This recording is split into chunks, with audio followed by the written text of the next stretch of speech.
Assalamualaikum warahmatullahi wabarakatuh. Cerita ini mengisahkan tentang kebaikan dalam sebuah balas dendam. Kisah yang membuka hati kita untuk terus berbuat kebaikan.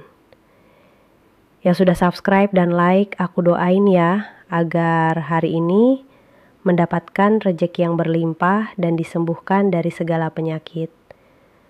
Jangan lupa absen di kolom komentar dari daerah mana saja kamu menonton video ini. Suara detak jam dinding berdentang pelan di ruangan putih yang penuh bau obat-obatan. Di sudut ruangan, seorang wanita tua terbaring lemah di ranjang rumah sakit. Selang infus menusuk nadi tangannya yang keriput.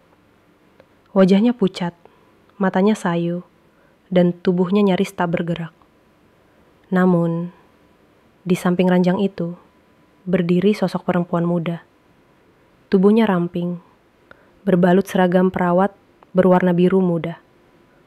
Tapi yang paling mencolok darinya bukanlah seragam itu, melainkan tatapan matanya. Mata yang dalam, mata yang menyimpan begitu banyak luka dan sekaligus cinta. Dengan lembut, ia menyeka keringat di dahi wanita tua itu. Jari-jarinya bergerak pelan, penuh kasih. Ia membetulkan selimut, menyesuaikan posisi bantal, lalu duduk di kursi kecil di samping ranjang. Namanya Alia, dan wanita tua yang kini dirawatnya adalah orang yang telah menyiksanya sepanjang hidup. Sesekali, Alia tersenyum kecil, meski bibirnya gemetar menahan tangis. Ia menggenggam tangan wanita tua itu, tangan yang dulu pernah menamparnya, mencubitnya, bahkan mendorongnya ke lantai hanya karena piring pecah. "Bu," bisik Alia pelan, seperti berbicara pada kenangan. "Kalau ibu bisa dengar aku sekarang, aku cuma mau bilang, aku di sini." Ia menarik napas panjang, udara terasa berat.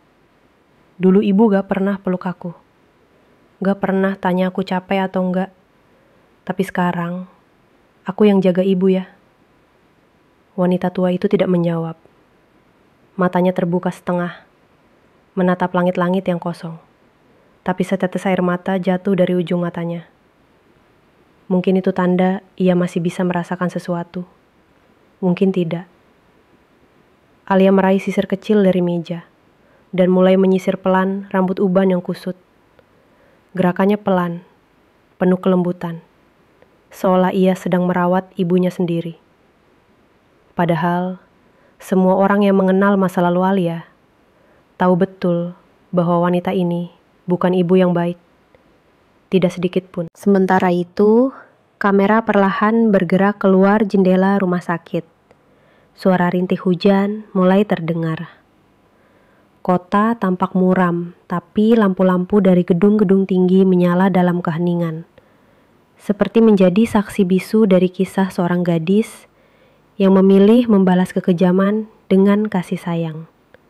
Dan di tengah sunyi itu, terdengar narasi mengalun lembut. Di dunia yang keras ini, ada orang-orang yang memilih menjadi cahaya, meski mereka tumbuh di dalam kegelapan. Rumah itu terlihat mewah dari luar. Gerbang besi tinggi, halaman luas dengan taman rapi, dan teras depan yang bersih. Tapi tak ada satupun yang bisa menebak bahwa di dalam rumah itulah seorang anak kecil menjalani hari-hari terburuk dalam hidupnya. Namanya Alia. Umurnya baru 5 tahun ketika pertama kali menginjakan kaki ke rumah itu. Ia datang hanya membawa sebuah tas plastik berisi 2 baju lusuh dan sepasang sandal jepit.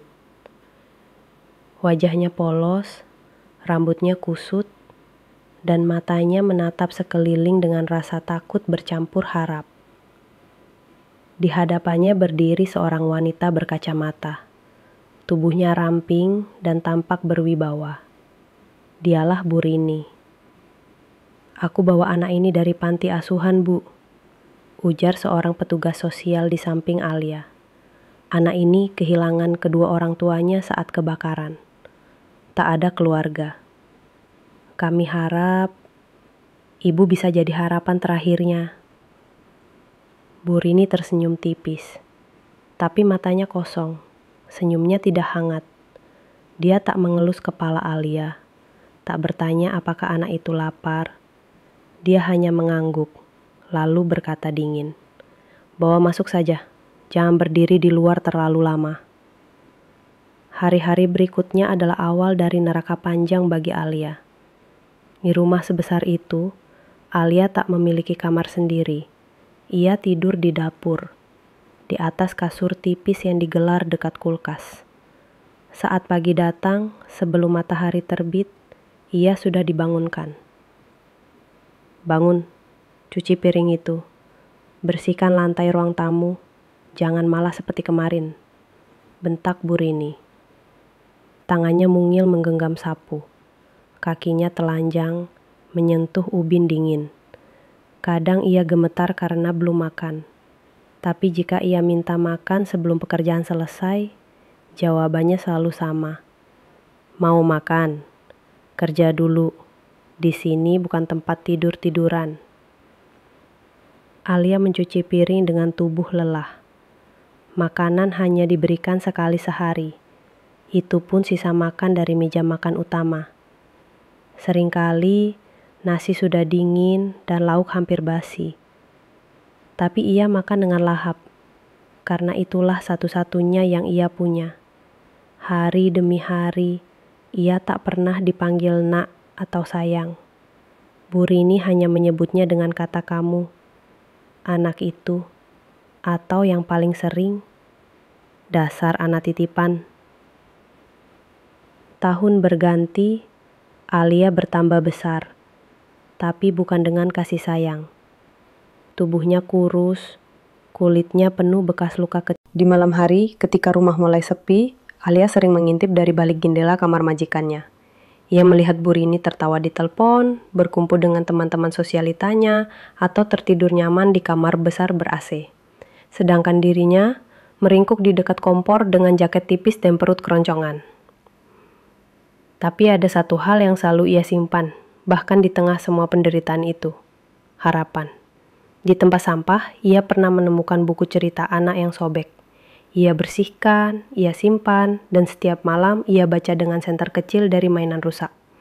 Dari situlah ia tahu bahwa di dunia luar ada cerita tentang orang baik, tentang harapan, tentang kebebasan, dan dalam diam Alia pun bersumpah. Suatu hari, aku akan keluar dari rumah ini. Aku akan jadi orang yang berbeda. Aku tidak akan seperti dia. Aku akan jadi manusia yang bisa mencintai, meski tak pernah dicintai. Hari itu langit mendung. Petir sesekali menggelegar di kejauhan, dan hujan turun deras membasahi halaman rumah Bu Rini. Alia yang masih berusia 12 tahun sedang mengepel lantai ruang tamu dengan kain lusuh. Tubuhnya menggigil kedinginan. Baju sekolah bekas yang ia kenakan sudah basah oleh air hujan yang merembes dari pintu depan. Sekolah? Tidak. Alia tidak diizinkan sekolah. "Sekolah cuma buat anak orang," kata Bu Rini suatu hari. "Kamu itu numpang, jangan mimpi tinggi-tinggi." Namun hari itu menjadi awal dari sesuatu yang berbeda. Saat Alia tengah memeras kain pel, terdengar suara ketukan kecil di pintu depan. Alia buru-buru berdiri dan membukanya. Seorang wanita tua dari rumah sebelah berdiri di bawah payung. Namanya Bu Tuti, tetangga sebelah yang kadang tersenyum ramah setiap melihat Alia lewat membawa kantong sampah. "Alia, ibu mau titip kue ini buat Ibu Rini ya," ujarnya lembut sambil menyerahkan sebuah kotak plastik kecil. Lalu tatapannya turun ke tangan Alia yang penuh lecet. Kamu nggak sekolah ya nak?" tanyanya. Alia hanya tersenyum tipis. "Enggak Bu, saya bantuin Ibu Rini di rumah." Bu Tuti menatapnya sejenak, lalu mengangguk pelan. Tapi sejak hari itu, Bu Tuti mulai menyelipkan sesuatu setiap kali bertemu Alia. Buku cerita, bolpoin warna, bahkan kadang roti kecil. Alia selalu menerimanya dengan senyum, lalu menyembunyikannya diam-diam di bawah kasurnya di dapur. Malam-malam menjadi waktu istimewa baginya. Saat Bu Rini tertidur dan rumah sudah gelap, Alia akan menyalakan senter kecil, bekas mainan rusak yang ia perbaiki sendiri dengan baterai lama. Ia membuka buku-buku cerita pemberian Bu Tuti. Meski halaman-halamannya sobek dan warnanya pudar, Alia membacanya dengan penuh semangat. Disitulah benih perubahan mulai tumbuh. Suatu hari, Alia menemukan koran bekas di tempat sampah. Di dalamnya, ada artikel tentang seorang anak pembantu yang berhasil kuliah karena tekun belajar diam-diam. Hatinya bergetar. "Aku juga bisa," bisiknya. Sejak itu, setiap waktu istirahat, setelah mencuci baju, membersihkan kamar, dan memasak, Alia akan duduk di lantai dapur sambil mencoret-coret buku tulis bekas dengan pensil kecil. Ia menyalin huruf, belajar angka. Malam-malam berikutnya ia kembali mencatat, tapi kali ini lebih hati-hati. Ia mencatat di balik dus mie instan, menulis di belakang kertas truk belanja, bahkan menyalin ayat dan kata-kata motivasi dari bungkus permen. Dan di suatu pagi buta, saat menyapu halaman ia bertemu tukang koran. "Om, bisa titipin satu koran bekas ke saya tiap hari?" tanyanya pelan. Tukang koran terkejut, tapi tersenyum. "Buat apa?" "Buat baca, biar saya bisa ngerti dunia." Sejak itu, setiap pagi sebelum Bu Rini bangun, ada satu koran bekas diselipkan di pot bunga depan. Dan Alia akan membacanya diam-diam sambil menyeduh teh bekas semalam. Hari demi hari berlalu, tahun demi tahun terlewati. Dan di balik semua kekerasan, semua cercaan, semua tamparan dan bentakan, Alia menyimpan api kecil dalam dirinya. Api yang tidak pernah padam. Keinginan untuk bebas. Malam itu setelah Bu Rini marah-marah karena makanan terlalu asin, Alia duduk di dapur dan menulis dengan pensil tumpulnya. "Suatu hari nanti, aku akan pergi, aku akan jadi orang baik, aku akan bantu orang-orang yang pernah merasakan apa yang aku rasakan. Aku tidak akan seperti dia." Tahun-tahun berjalan lambat bagi Alia, tapi ia terus bertahan. Di usianya yang ke-18, tubuhnya sudah tak lagi sekurus dulu. Wajahnya tetap tenang, tapi matanya menyimpan sorot tajam. Sorot orang yang sudah melalui lebih dari cukup penderitaan. Pada malam ulang tahunnya yang ke-18, saat sebagian anak lain merayakan dengan lilin dan kue, Alia duduk sendiri di dapur, menatap potongan kecil roti basi yang ia sembunyikan dari sisa makan Bu Rini. "Selamat ulang tahun, Alia," bisiknya lirih, nyaris tanpa suara. Lalu ia berdiri, membuka laci tempat ia menyimpan surat-surat yang selama ini ia kumpulkan.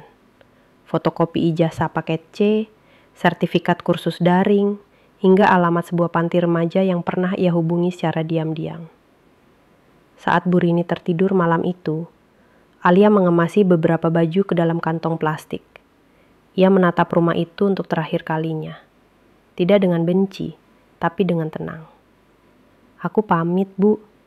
Dan ia melangkah keluar dari gerbang rumah itu, untuk pertama kalinya sebagai manusia merdeka. Kehidupan di luar tak mudah. Ia bekerja sebagai pelayan kafe, tidur di kontrakan sempit dengan 3 orang teman sesama perantau. Tapi setiap malam, setelah shift selesai, Alia tetap membuka laptop bekas hasil menabung, menyelesaikan kelas daring keperawatan. Lambat laun, ia diterima sebagai relawan klinik, lalu sebagai asisten perawat. Bertahun-tahun ia lewati tanpa kembali melihat ke belakang. Tapi meski ia tumbuh menjadi perempuan dewasa, luka masa lalunya tetap membekas dalam diam. Ia menyimpannya sebagai bahan bakar untuk terus melangkah. Hari itu hujan gerimis. Alia berjalan cepat menuju ruang IGD tempatnya bertugas.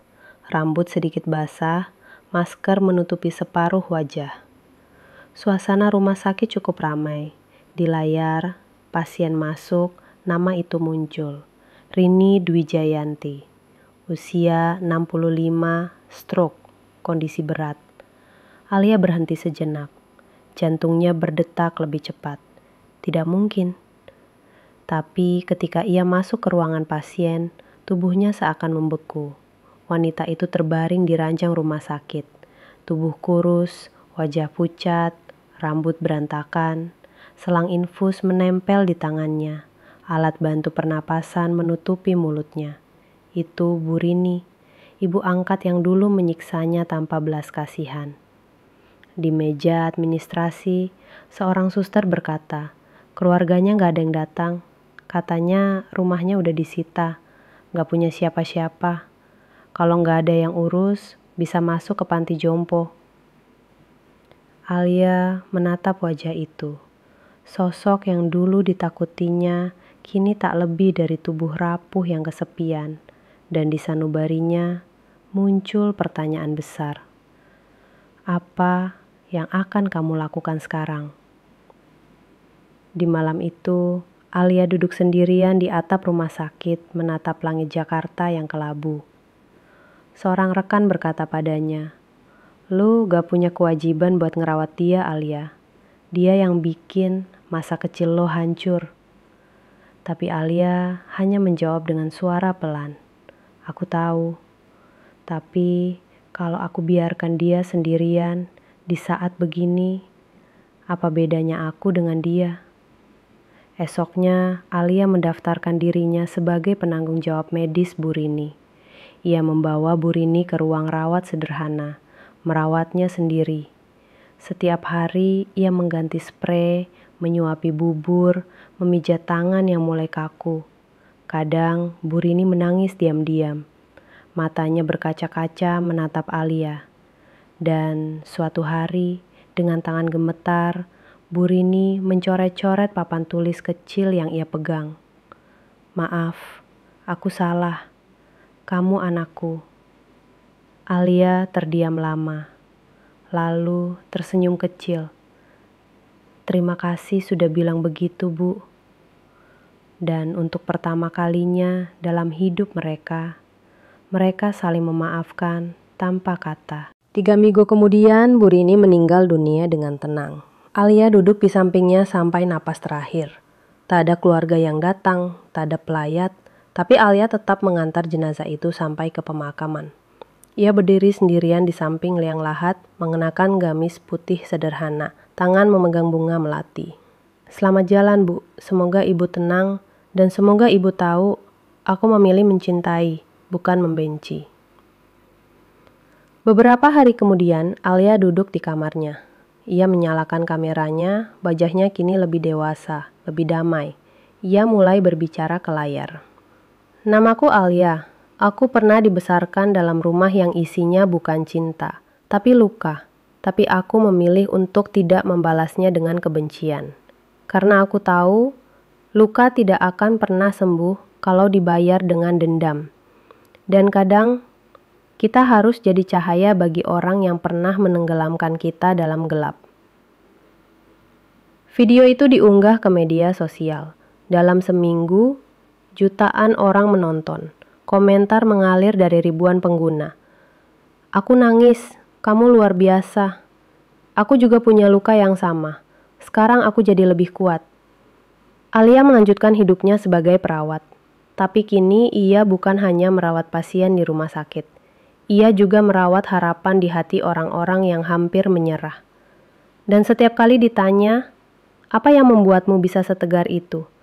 Ia hanya tersenyum dan berkata, "Karena aku memilih jadi manusia, bukan luka." Demikian kisah hidup Alia pada cerita kali ini, yang semoga bisa menjadikan sebuah inspirasi bagi kamu semua yang sudah menonton. Walaupun singkat, namun aku berharap agar kalian bisa mendapatkan beberapa pelajaran dari video ini. Jangan lupa subscribe, like, dan share-nya ya teman-teman.